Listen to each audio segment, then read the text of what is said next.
Bonjour et bienvenue dans ce nouveau podcast proposé par Thierry Blin, kinésithérapeute spécialisé dans la thérapie manuelle viscérale. Aujourd'hui, nous allons explorer les principes fondamentaux à respecter dans la pratique du massage abdominal thérapeutique. Ces principes sont essentiels pour garantir sécurité, efficacité et cohérence avec l'anatomie et la physiologie. Découvrons ensemble les 5 piliers qui guident notre pratique thérapeutique. Le premier principe fondamental est celui de la sécurité. Avant toute intervention, nous devons maîtriser parfaitement l'anatomie de l'abdomen et la localisation précise des organes. Cette connaissance anatomique n'est pas optionnelle, elle constitue le socle de notre expertise.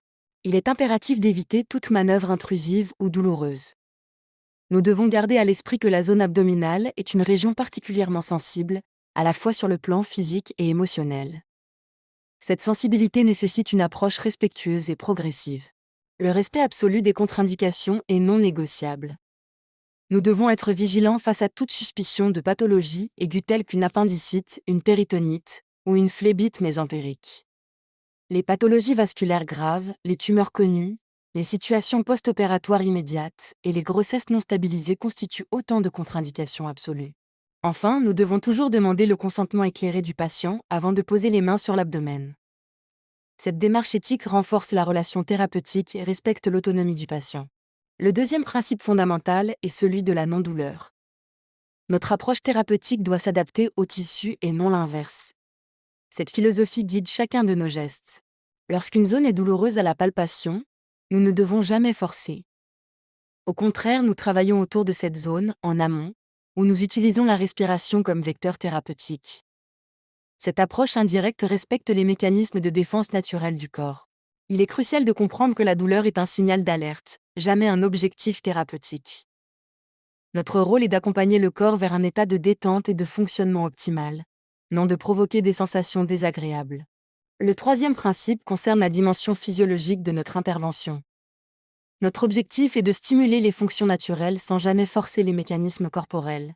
Nous cherchons à favoriser la motricité viscérale naturelle, notamment le péristaltisme intestinal. Cette stimulation douce permet d'optimiser les fonctions digestives sans perturber l'équilibre physiologique. L'activation du système nerveux parasympathique constitue un autre objectif majeur. Par la stimulation du nerf vague, nous favorisons un état de relaxation profonde qui bénéficie à l'ensemble de l'organisme. L'amélioration de la circulation locale, qu'elle soit sanguine ou lymphatique, représente également un bénéfice important de notre approche thérapeutique.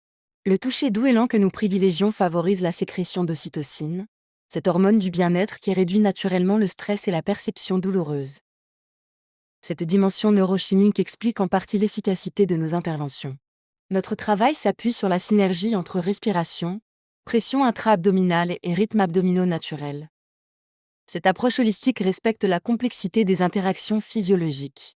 Le quatrième principe nous amène à considérer les spécificités de l'innervation viscérale. Cette innervation présente une particularité remarquable. Elle est pauvre en récepteurs mais riche en convergence neurologique.